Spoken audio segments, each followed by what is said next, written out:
तो भाई वो बीजीटी के पहले पर्थ टेस्ट में इंडिया ने ना ही जीता बल्कि डोमिनेट करके जीता है। डोमिनेट करके जीता, और वो भी आप सोचिए ऐसी जगह से कमबैक किया जहां से हम उम्मीद भी नहीं कर रहे थे। पहली इनिंग में 150 पे ऑल आउट होने के बाद सबको यही लगा कि वाइट वॉश होके आए हैं, कॉन्फिडेंस पूरी तरीके से लो है, बट वहां से कमबैक करना और ऐसा कमबैक करना कि आप 295 रन से जीतना, इतना फिनोमिनल विन। ऐसा एक टाइम पे ऐसा लग रहा था कि कम से कम नहीं तो 350 रन से जीतेंगे। तो इनिंग वाइज बात करते हैं।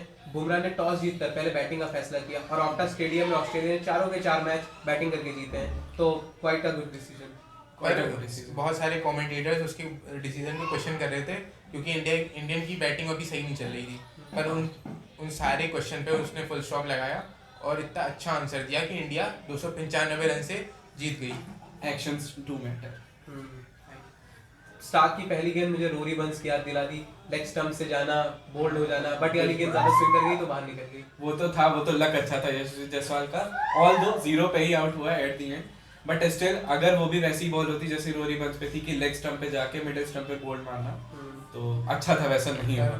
आई मस्ट से कि केएल राहुल जितने अच्छे फॉर्म में अभी नहीं चल रहा है, पर वो पहली इनिंग में बहुत अच्छे टच में लग रहा था। हाँ। वो एक अनलकी डिसमिसल की वजह से आउट हो गया, पर वरना वो अच्छा स्कोर करता, बड़ा स्कोर करता। पहली इनिंग में क्या फायदा 70-80 कैमरों का जब तुम्हें ढंग का एंगल ना दिखा पाओ यार। एक तो उसका लक वैसे ही नहीं अच्छा चल रहा है, ऊपर से जब वो अच्छे टच में दिख रहा है तब जाके वो वहां पे बताओ उनके कैमरे में प्रॉब्लम हो रही है, कुछ हो रहा है, भाई उसको आउट दे दिया यार, जब आउट भी और बिना कंक्लूसिव विजुअल्स के थर्ड अंपायर ने आउट दे दिया। या एलबीडब्ल्यू में जब होता है कि आपके पास कंक्लूसिव एविडेंस नहीं है तो वो अंपायर्स कॉल एलबीडब्ल्यू का हॉकाई दे देता है, तो इसमें क्यों नहीं? और इसमें ये भी तो हुआ कि अंपायर्स कॉल को भी उन्होंने नहीं दिया ना प्रायोरिटी। और ये जो थर्ड अंपायर थे ये ICC umpire of the year थे 2023 के, रिचर्ड किलिंगवर्थ। कैसे कैसे कैसे बांट रहे हैं भाई ये अवार्ड, कैसे अवार्ड बांट रहे हैं। ऋषभ पंत का वो शॉट, ऋषभ पंत का भाई एकदम चुम्मेश्वरी शॉट भाई, वो वाला तो पीछे हटके जो उसने छक्का मारा है वो पूरा लेट गया था भाई, एकदम जैसे लेट जाते हैं। Timing typical Rishabh Pant. Timing भी कितनी बढ़िया थी उस शॉट की। कितनी भी खराब सिचुएशन हो, ऋषभ पंत अपना ही गेम खेलेगा, उसको कोई फर्क नहीं पड़ रहा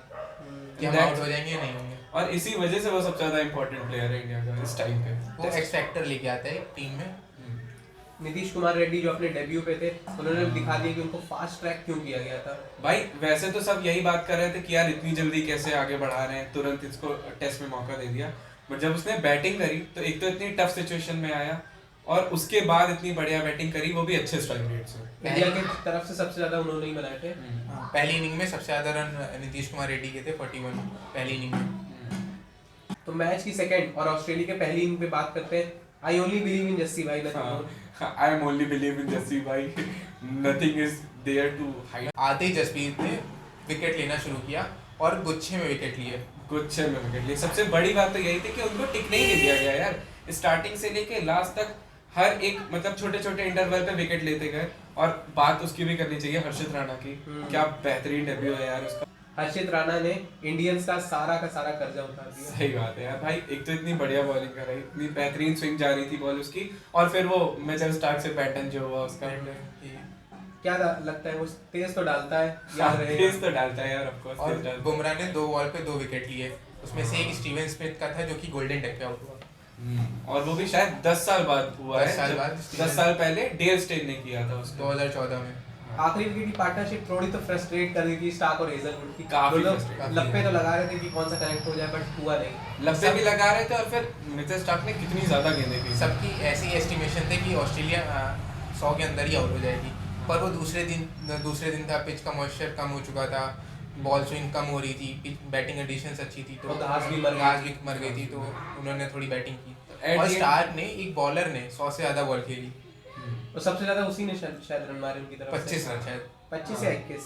सबसे हाईएस्ट रन उसी के थे। हाईएस्ट रन उसी के थे। सबसे हाईएस्ट रन उसी के थे, फिर शायद कैरी ने रन मारे थे उसके अलावा, एलेक्स कैरी। और दूसरे दिन आते ही बुमराह ने एलेक्स कैरी को पहली बॉल पे आउट कर दिया, जो कि केवल बैट्समैन बचा था। इंडिया की दूसरी इनिंग में बात करते हैं। केएल और जायसवाल ने अपना पूरा का पूरा टेम्परामेंट और पेशेंस दिखाया। जायसवाल ने भी अपना नेचुरल गेम छोड़कर अडैप्ट करना शुरू कर दिया। केएल की जो क्लासिक इनिंग, जो हम जानते हैं क्लासिक केएल राहुल को, वैसी टाइप की उसने इनिंग खेली।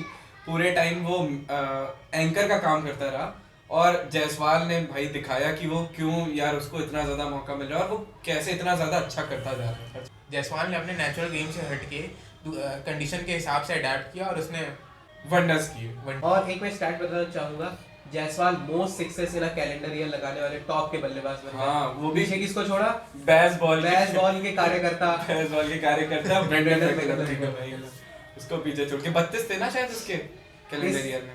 हाँ इस नहीं ब्रेंडन मैकलम के थे 33 और फिर यशस्वी जायसवाल के 34 और अभी टेस्ट आगे बचे भी तो क्या पता 40 और भगवान करे 50 हो जाए। हाँ अभी 3 टेस्ट और बचे हैं दिसंबर के महीने में। और आप ये भी तो देखो, जो नेथन लायन को छक्का मारा था उसने 100 मीटर का छक्का मारा था भाई, इतना मॉन्स्टर्स छक्का था वो भी स्ट्रेट पे मारा था। डे खत्म होता और इंडिया 172 रन बनाती है बिना कोई विकेट खोए। वो तो वही वाली बात हो गई कि शाम तक बैटिंग करेंगे। और इससे हमें ये नहीं भूलना चाहिए कि ये हाईएस्ट पार्टनरशिप है ऑस्ट्रेलिया में इंडियन ओपनर्स के लिए। और ये एक स्टैट है कि इंडिया ने 2014 के बाद सिर्फ 3 बार टेस्ट में 100 के ऊपर की पार्टनरशिप की है और उसमें सिर्फ एक प्लेयर कॉमन है, केएल राहुल।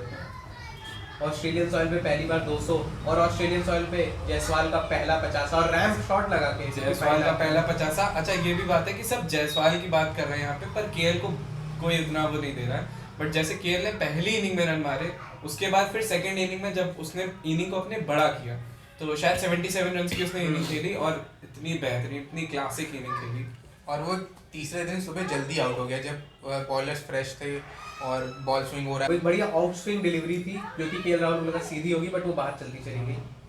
बॉल अच्छी थी लेकिन भाई। और फिर जायसवाल के साथ ये भी है कि जायसवाल ने जितनी सेंचुरीज मारी हैं सारी डैडी हंड्रेड्स हैं, सारी डैडी हंड्रेड्स हैं, सब 150 से ऊपर और 2 तो डबल सेंचुरी है। सिर्फ 100 मार के सेटिस्फाई होता ही नहीं है। उसको 150 डिलीवरी पे आउट हुए जो कि आउट होने वाली तो नहीं थी, चौका मारने वाली थी बट किस्मत का खेल। लेकिन स्टिल वही है। और फिर जाते जायसवाल को जाते किंग ने भी अप्रिशिएट किया। टॉकिंग अबाउट द किंग भाई, फिर से 81st सेंचुरी आ गई है भाई। फाइनली 81st सेंचुरी आ गई है। 81st सेंचुरी आ गई। इतना टाइम वेट किया, सब कह रहे थे कि यार अब एज भी हो गई है, अब शायद ये लास्ट सीरीज हो, ऑस्ट्रेलिया का लास्ट टूर हो। बट फिर भाई दिखाया विराट ने कि why he is the king. एक एंड से विकेट गिरते जा रहे थे, Pant, Jurel, but king stood his throne by his throne. और उसके साथ जो नीतीश रेड्डी ने आके साथ दिया, वॉशिंगटन सुंदर, सॉरी टू फॉरगेट, वॉशिंगटन सुंदर शायद 90 के आसपास बॉल्स खेली है उसने, और उसने वहां पे एंकर का काम किया है जो मोस्टली विराट कोहली करते हैं। तो विराट कोहली उसकी वजह से और अच्छे से खेल भी पा रहा था क्योंकि एक एंड पकड़ के रखा था। टी के बाद जो ड्रिंक्स ब्रेक हुआ उसके बाद तो फिर 5वें गियर में गाड़ी चली, फिर तो भाई 5वें गियर पे चली। और जब नीतीश कुमार रेड्डी ने आके छक्के मारे, क्या T20 खेला टेस्ट मैच में, क्या फ्लिक, क्या स्ट्रेट डाइव और क्या रिवर्स स्वीप, बहुत तगड़ा। और जैसे ही कोहली का 81st सेंचुरी लगी तुरंत बुमराह ने डिक्लेयर कर दी। अगर वो डिक्लेयर 95 पे होता लाइक सचिन तेंदुलकर तो क्या रिएक्शन होता भाई, फिर आंसू आ जाते, आंसू। और विराट के छोड़ो फिर इंडिया के ही आ जाते। बिल्कुल आ जाते, बिल्कुल। पता नहीं कब वो 95 में दोबारा होगा। चौथी पारी में जब आप 500 से ज्यादा रन चेस करने आते हैं तो क्या ही सोचते हैं अगले टेस्ट के बारे में। आप ये सोचते हैं एटलीस्ट कि कम से कम स्टार्टिंग में तो विकेट्स नहीं गिरे। और जैसी वो पिच थी एकदम अनइवन बाउंस और क्रैक्स आ गए थे, जैसे हमने नेथन लायन की बॉल देखी कि एक कोहली के स्टंप और पैड के बीच से चली गई थी, फिर उसके बाद उसने अपना गार्ड चेंज किया था। और आप सोचो कि स्टार्टिंग में आप यही सोचोगे कि विकेट नहीं गिरने चाहिए, और हुआ क्या? मैक्सवेनी गए, ख्वाजा अरेस्ट हुए, नबुशेन अरेस्ट हुए। नहीं, ख्वाजा नहीं, फर्स्ट डे पे कमिंस अरेस्ट हुए थे। कमिंस अरेस्ट हुए थे नाइट वॉचमैन के। तो पर कमिंस को अप्रिशिएट करना चाहिए कि वो दूसरे दिन पूरे दिन बॉलिंग करने के बाद वो बैटिंग करने आया। मतलब शायद उसको भी पता होगा बैट्समैन जाएंगे तो भी आउट होंगे। हाँ, तो वही बस कमिंस भी गया, कमिंस भी आउट हो गया, आगे क्या ही अलग, क्या ही फर्क पड़ता है। ये ट्रेविस हेड की क्या दुश्मनी है? अरे यार ये भाई, ये साला ये दुश्मनी निकाल रहा है। ये मैं बता रहा हूँ, ये चाह रहा है कि काव्या मरन इसको रख के रहे अपने पास, तभी ये अच्छे में अच्छा खेल रहा है भाई। ये बहुत तगड़ा मारा। एक तो जब इसको इंडिया दिखती है, आज तो नीली जर्सी भी नहीं थी यार, तो नीली पीछे जो हम लोग का लिखा हुआ है ग्राफिक नीला नीला है, पर वो ब्लू स्ट्राइप्स थी और ग्राफिक्स थे, उसी के चक्कर में मारा इसने। मार्श ने भी अच्छा खेला, इसमें भी थोड़ा नाच घूम रहे थे बट पकड़े गए वो भी। लास्ट में तो पकड़े ही गए। खैर बुमराह ने फिर से बॉलिंग अच्छी करा है, और इसमें तो इस इनिंग में तो आई गेस सारे ही बॉलर्स को एक एक विकेट मिले हैं। हर्षित राणा खाली जाने वाले थे बट उनको भी लास्ट विकेट मिल गया।